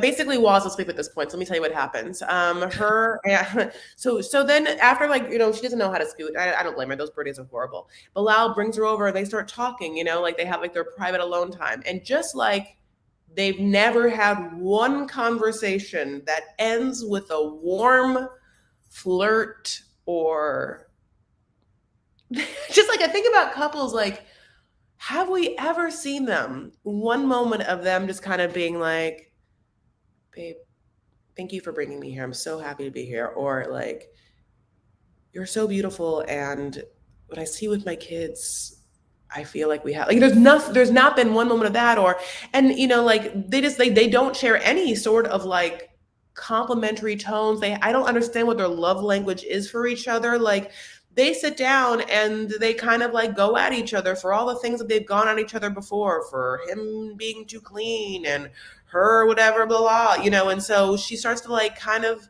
get upset because they never had one good conversation their whole life. And then he's like, do you want to go? Should we go now? And she's like, I want to have alone time in the middle of this family outing day. And I'm just like,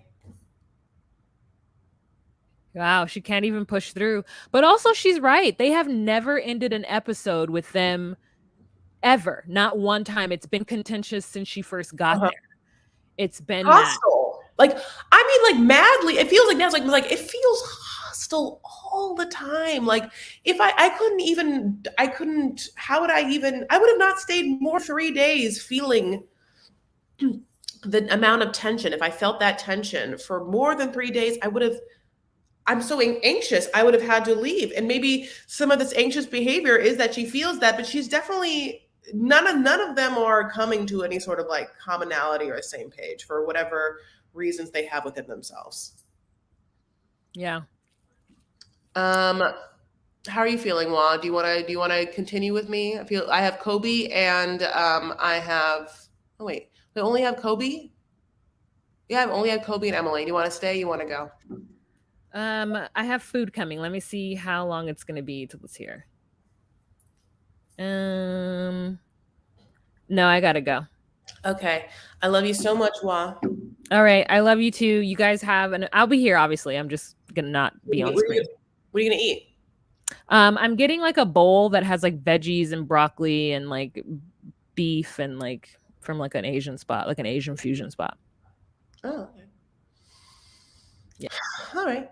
Oh, I didn't mean to take her. I know. Wow. Okay. I'll see you guys later. I'm gonna go eat some chips and salsa until that food gets here. So I'm feeling weak. All right, you can kick me out now. No, I'll do it. Woo. Oh, she's so upset. No, anyway. Okay, so yeah, Kobe and Emily. Oh God. But let's talk about this. What a horrible. I mean, I don't like talking about them. I think it's why I saved them for so long. But here's where we start.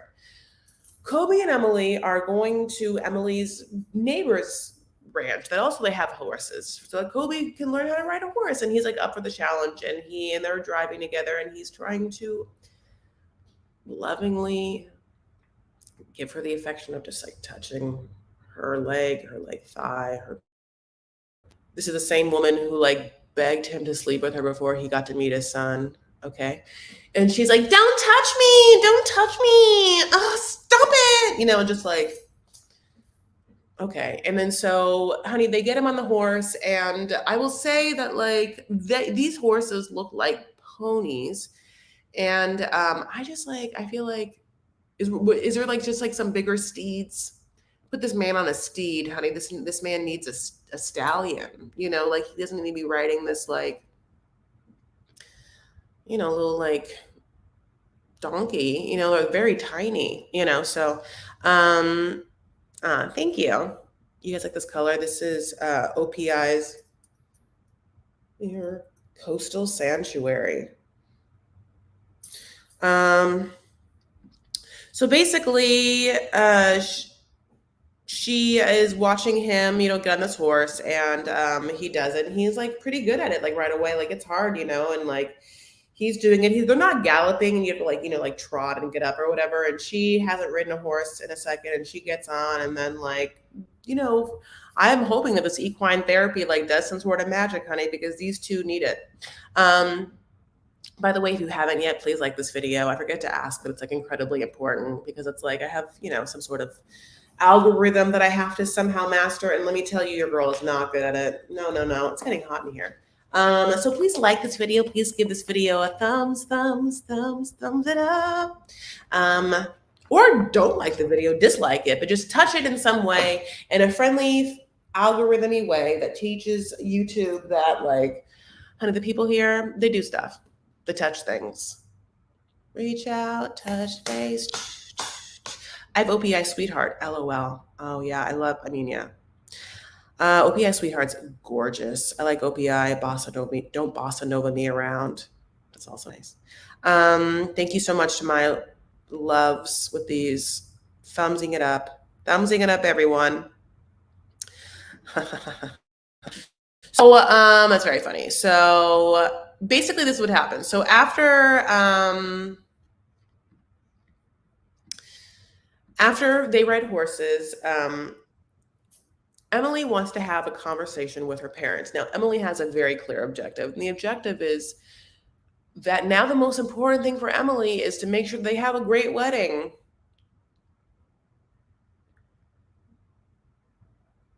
And they need money to do that. The same money that she's already living off of that she doesn't have. So she's like taking that money from her parents. And now she wants her parents to pay for a whole ass wedding, and they like don't think that she should get married because she has never, not once, showed them that she's capable of sustaining this relationship with Kobe.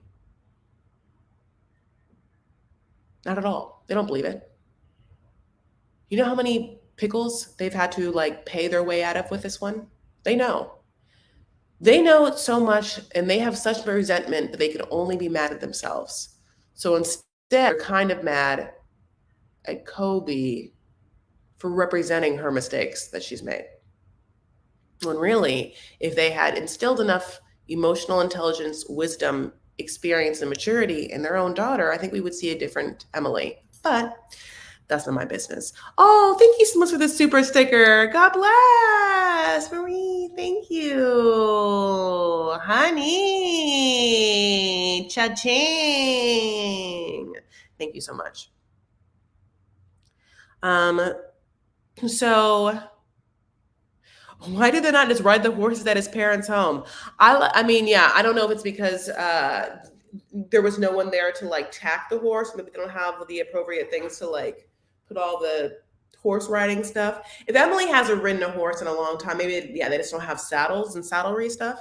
It was interesting though because I did even feel like between the two of you, you're telling me that between the two horse farms, not bigger horses than that, that name it was a baby horse. So basically, again, so then Emily has this conversation where she sits her parents down and like, oh, I can see that my thing's freezing. No. Oh, I'm back.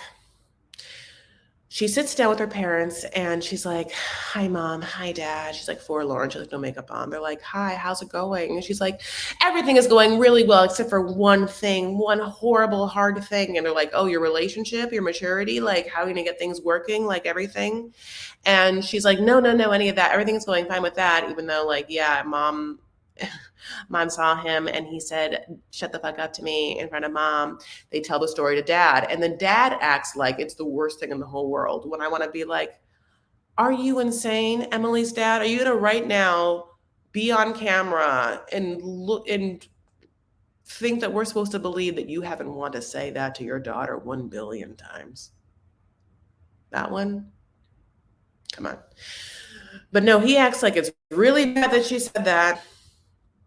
And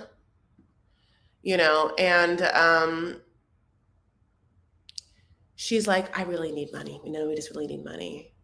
And the money, again, isn't for like, okay, what is it for? Like to start a business so you guys can like be self-sustaining? Is the money like for a down payment for a home, or is the money for you like, like for Coben to go to like a college? No, the money that she wants, that she's asking her parents for, they're already paying for everything, is for her wedding. So I just want to say this, like, maybe Emily's dad's just super rich, and so wealthy enough or financially stable enough that she really does expect that such things are such an easy ask. And the thing is, they're not going to say no to her. They seem like they're going to, but they don't. They're kind of like, well, at the end of the day, we'll support you, and we're all like,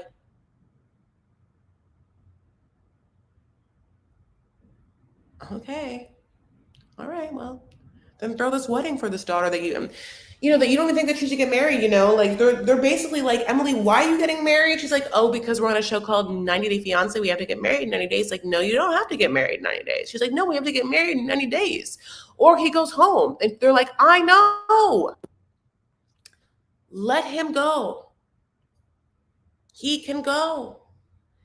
And you can still not be married. So I wish it would freeze frame on like one of my faces like this, like, but it unfortunately keeps freeze framing and just like mindless talk. So yes. And then Emily's parents enable her behavior. Absolutely. Okay. So then we have another scene. And when this scene starts, it's Kobe going down to meet and talk to Emily's dad. And Emily's dad, I'm scared, first of all. Kobe's like, we've never really been close, and like we're not super warm to each other. And I'm like, I hope Emily's dad isn't going to like try and talk to Kobe in a negative way about him saying, shut the fuck up. There's two ways to the scene. Either Emily's dad's like, I hear you are telling my daughter to shut the fuck up in front of my wife and I'm mad about it. Or, Kobe, I heard that you told my daughter to shut the fuck up in front of my wife, and I needed to make sure you heard me when I said.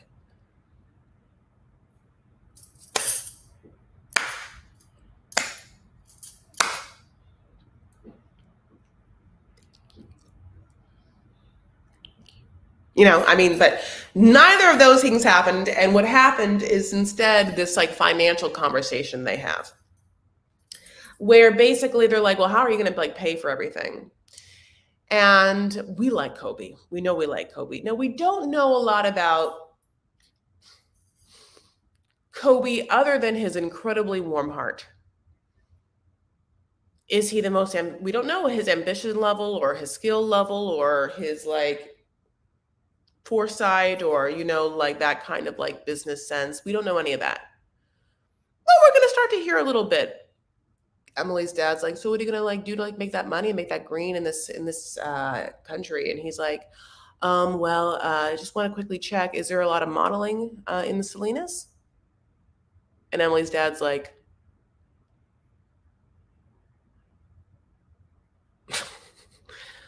oh, fuck. He's like, okay, no modeling. Well, I actually did some civil engineer work, like that kind of work. And Emily's dad's like, oh, civil engineer. Okay. Like, yeah. Did you get a degree? Is there some sort of like associate degree, like some sort of like certification thing? And he's like, no. It's like on the job training. And then Kobe says, okay, or I can just come work for you, take over your business, keep your business in the family name. Modeling or civil engineering, I'm not quite sure what it is, or if I can get a job here, or if I need it, if I have the skills, or just take over your whole business and do that. Now, Emily's dad hears this, honey, and doesn't sit well. Now, culturally speaking, maybe Kobe was like, how great, this man has this business and I'm going to marry this woman's daughter. What a relief for this man to know that someone wants to take over this man's business. Maybe that's how he thought of it. But unfortunately, what is the truth of the matter is what we heard was a man who has not nary any understanding of how things work in this world or what he might need.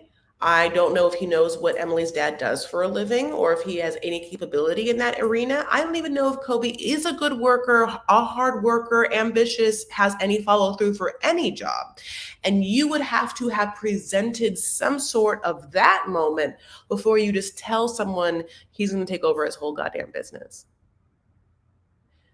Because if you have built up a business and you're successful, you probably think highly of yourself, the skills that you brought to such a thing, what you've learned along the way.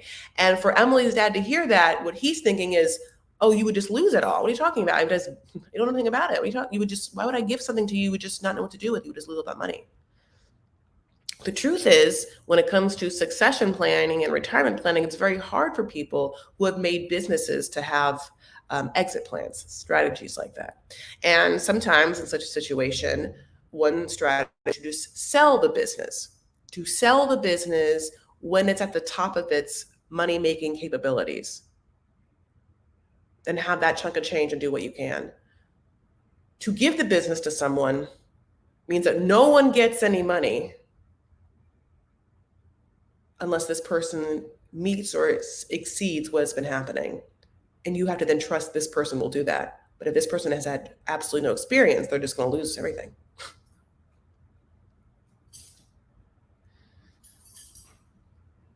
It would have been great if Kobe had a little more wherewithal to have like known to put in some more hours on the ranch and or have some more like quality dad talk time in which he showcases a certain amount of like wherewithal and interest in the company before he had said such a thing, and I think that it didn't bode well because it then made Emily's dad realize that he not only has a daughter that has no idea about how this world works, but now he has another young person to like deal with who doesn't really know the way the world works.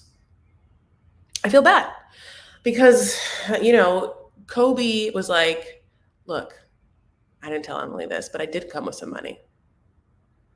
I have $4,000. And he says it with a smile, and your heart breaks because of this reason, which is that I brought it up. Nope. Oh Lord, this one. He thought 4,000 was a lot of money because it's a lot of money in Cameroon. When he found it wasn't worth it, he was super sad, and we saw it happen in real time.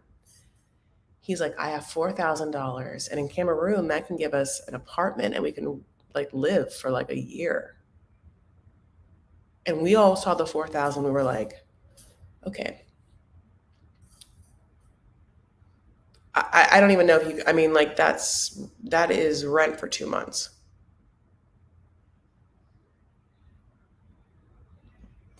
I mean, that's rent for 2 months. And you have like a son and a wife. So anyway, we realize how hard this life is. And I think that how off we are generationally between what it actually takes to make moves and how much money things are and how much you have to work and what streams of income are worth the time to make as much money as possible for you to have a life that isn't annoying and horrible for you, but still gives you the things that everything you need and some things that you want. It's like what we all could like hope for the most, that we work for enough money to give us our basic needs, our needs, and some things we want. We're not going to get everything we want, but like, yeah, we all deserve a vacation every now and then. And we all need food and healthcare and gas. And the gas right now, God bless. So,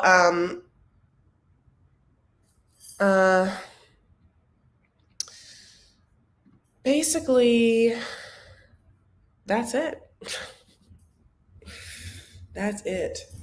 I don't know what to tell you about the Emily thing. It's just that it's interesting because the power dynamics seem to be off in every one of these relationships where they don't appreciate and have it feels like the couples don't have a symbiotic relationship where their wants and needs are being filled as well as what they naturally bring to the relationship. They're not able to express that. There's communication and misunderstanding with Yvette and Mohammed, with Bilal and Shai, with Emily and Kobe, with Karen, Guillermo. There's no Benny and Ari on this episode. That's fine. So we never get to find out what happens in Ari versus Melissa. But we get to see Ari at her first MMA match, boxing or whatever, wrestling next week, which I'm actually kind of happy about. And yeah, that's it. I did watch the first episode with Wa of Paradise, and I think it's really good also. I think it's really interesting. And we were talking about that with Maddie, of Maddie and Jacob Reality Gaze yesterday. There's a great gay couple on there, and the whole episode is called like The Trouble with Two Tops or something. Which, of course, Veronica, if you were listening to me, did you hear my activo and passivo, energy call out? Listen, you have to realize when you have to be a little more passivo and when you have to be a little more activo. Bilal is activo, for sure, 100%, but he needs to be a little more passivo. Now, Shai is unable to really even be as passivo as Bilal would like her to be because she doesn't feel safe. It is such an interesting dynamic of when you can express your energy and what feels good between two souls, And I think that they are mutable, they change or whatever, but I guess it's really about finding someone, A, and then aligning your own wants and needs with that person, B, and then just spending enough time to see if like what you think is happening or should happen is actually what's happening, to make sure like what's happening in your mind and what's happening in their mind is of the same mind in some sort of same world. Because what feels like when you first start dating someone sometimes is you start the story of what your relationship is in your mind, and there hasn't been enough time or enough reality checks to be like, oh, it's actually not what's in their mind and therefore not the same. Betsy, love your channel. Betsy Sherman, doing the Lord's work on my Vanity Fair page. How do you just like posting? Thank you so much. Thank you so much, honestly, Betsy. I really appreciate that. I like over the weekend, I didn't check for a second, and I went there. You had posted such fun things, and I was like, oh my god, yes, that picture, honey, of Mary Brown, totally different. But let me just tell you, I like die for some sister wives. There's a picture of Mary Brown like posing kind of seductively, but like she's playing at. She's wearing like clothes that no one could assume would be sexy, but she was like posing somewhat seductively on her like banister of the Lizzie's Heritage Inn, which I went to go visit when I was in Utah. And it was so strange. It needed to be seen. And I'm happy I saw it. She just sells the LaRue leggings on her Instagram now, and that Christine sells some other kind of shakes. Ugh, it makes me so upset. Anyway, Betsy, I love you so much. Thank you. I should be giving you money, honestly. That's so sweet.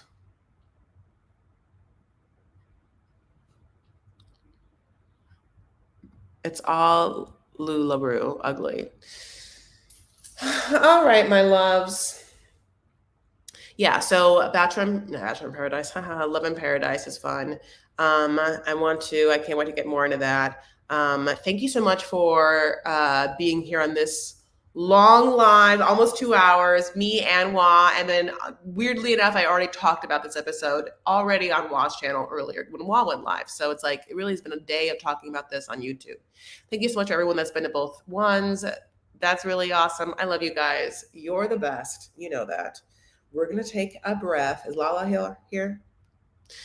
We're going to take a breath, honey. It's a Monday. We are going to breathe out all of the unnecessary cloudy murk that lies within us. Sometimes we can name it and sometimes we can't, but you can still breathe it out anyway. So let's take a deep breath in and blow everything out.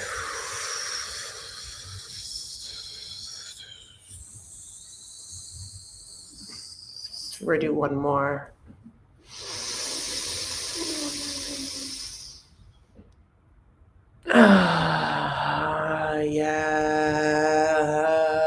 Yes, my loves. It really is good.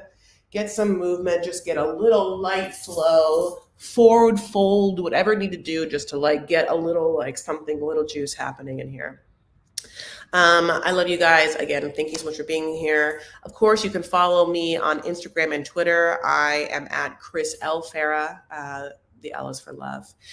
Thank you to all my like really incredibly generous super chatters today. That's so lovely. That's so nice. I really, really appreciate that. That's a lot. I see it. I appreciate it. Thank you so much. It means a lot. Also, yes, definitely the mods, just like using them fingers, honey.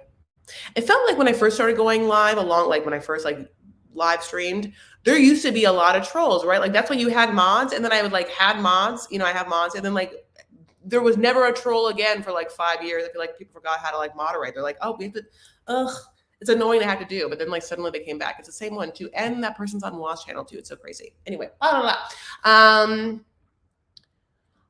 blah. Wait, whose birthday is it? Oh, 2 birthday is tomorrow, and I get anxious as fuck. Oh, yeah, birthday is tomorrow. Happy birthday to you. Happy birthday. I can feel that. Tomorrow's your day. So whatever you need to do to feel good tomorrow, you do. If you need an extra time to sleep, if you want to so the moment you can think about getting anxious, you can remember to just breathe, give yourself whatever you need in that moment. You are safe. It's your birthday. You are aligned. It's your day. So you make whatever happens tomorrow happens. And if nothing happens because that's how you feel good about it and that's what you want for that day, fine. Don't let anyone make you nervous though. I would just go into gravity blanket, honey. Okay. I love you guys. Oh, thank you, Becca. I really appreciate you all, and happy birthday. And that's it. Vanity Fair exists as a private Facebook group if you want to join. You know when I'm going to go live then. Of course, again, Instagram and Twitter at Chris L. Farah. That's fun. Other than that, I love you all and I appreciate you. So thank you for your warmth and your engagement, your commentary here. And of course, I see everyone in the comments that post after the video is posted. I see my replay gang. I know people are leaving me comments, and some comments are just to give me love, and I'm just like, I see it. I appreciate it. Thank you. Thank you. Thank you so much.